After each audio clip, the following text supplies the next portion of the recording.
क्या आपने कभी आधी रात को जागकर अपने बीते हुए कल की उन गलतियों को याद किया है जिनसे आपकी रूह कांप जाती है? क्या आपको भी लगता है कि आपने जो किया उसके बाद शायद भगवान भी आपसे मुंह फेर लेंगे? मन में एक ही सवाल उठता है, क्या अब भी शिव का द्वार मेरे लिए खुला है? अगर आज आपके मन में यह बोझ है तो यह वीडियो आपके लिए महादेव का एक बुलावा है।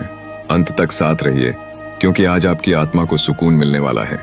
नमस्ते दोस्तों, आज हम किसी ज्ञान या उपदेश की बात नहीं करेंगे। आज हम बात करेंगे दिल से दिल तक। हम इंसान हैं और इंसान का दूसरा नाम ही गलतियों का पुतला है।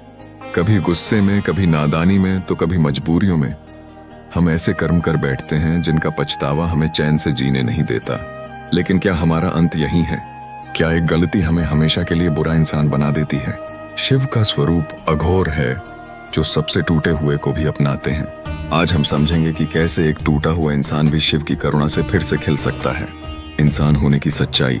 देखो मेरे दोस्त, इस दुनिया में कोई भी परफेक्ट नहीं है। अगर हम गलती न करें तो हम भगवान ही बन जाएं। गलतियां होना बुरा नहीं है, लेकिन उन गलतियों को अपने सीने से लगाकर जीते रहना, खुद को सजा देते रहना, यही असली पीड़ा है। कभी आपने किसी का दिल दुखाया होगा, कभी किसी को धोखा दिया होगा, या शायद खुद की नजरों में गिर गए होंगे। ये सब इसलिए होता है क्योंकि हम इंसान हैं और इंसान भावनाओं में बह जाता है। कई बार हालात ऐसे होते हैं जहां सही और गलत के बीच की रेखा धुंधली हो जाती है और हम वो कर बैठते हैं जो हमें बाद में तोड़ देता है। पश्चाताप की अग्नि। अब बात करते हैं उस आग की जो अंदर जलती रहती है, पश्चाताप की आग। एक कहानी है, एक व्यक्ति था जिसने जीवन में केवल बुरे कर्म किए, जुआ, धोखा, झूठ, सब कुछ। लेकिन एक दिन अनजाने में ही सही उसका मन शिव की ओर मुड़ा। उसने कोई बड़ा तप नहीं किया, बस एक सच्चा भाव आया और वही भाव उसके जीवन को बदल गया। समझने वाली बात यह है, शिव केवल न्याय के देव नहीं है, वे करुणा के सागर हैं। वे पाप से नहीं, अहंकार से दूर रहते हैं।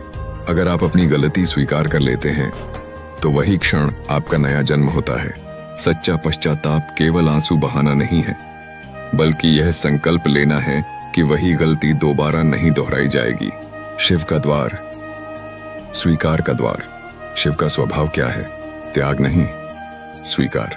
सोचिए, जिस जहर को पूरी सृष्टि ने ठुकरा दिया उसे शिव ने अपने कंठ में स्थान दिया।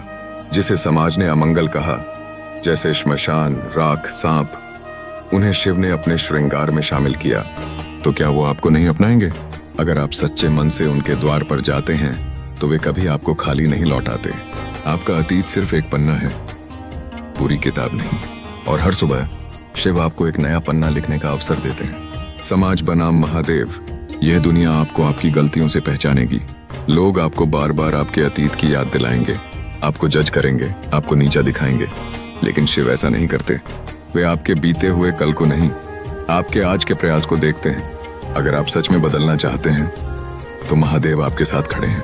दुनिया आपको गिरता हुआ देखेगी, लेकिन शिव आपको उठते हुए देखेंगे। सुधार के 4 कदम। अगर आपको लगता है कि आपसे गलती हुई है तो आज से ये 4 कदम अपनाइए। पहला, अपनी गलती को स्वीकार करें। आईने के सामने खड़े होकर खुद से सच बोलिए। दूसरा, माफी और प्रायश्चित। अगर संभव हो तो उस व्यक्ति से माफी मांगिए और अगर नहीं तो किसी जरूरतमंद की मदद कीजिए। तीसरा, शिव नाम का सहारा। रोज कुछ मिनट नमः शिवाय का जाप कीजिए। यह आपके भीतर के अपराध बोध को धीरे धीरे शांत कर देगा। चौथा, सेवा। अपने हाथों से कुछ अच्छा कीजिए।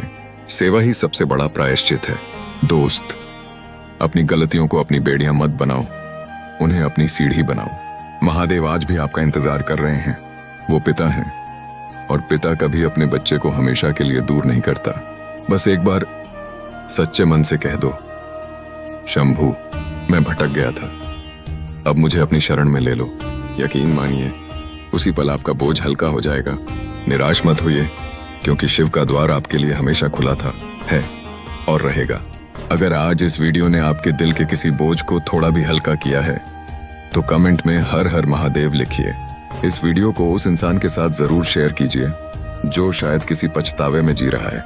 आपका एक शेयर किसी की जिंदगी बदल सकता है। चैनल को सब्सक्राइब करें और इस भक्ति की यात्रा में हमारे साथ जुड़ें। मिलते हैं अगले वीडियो में। हर हर महादेव।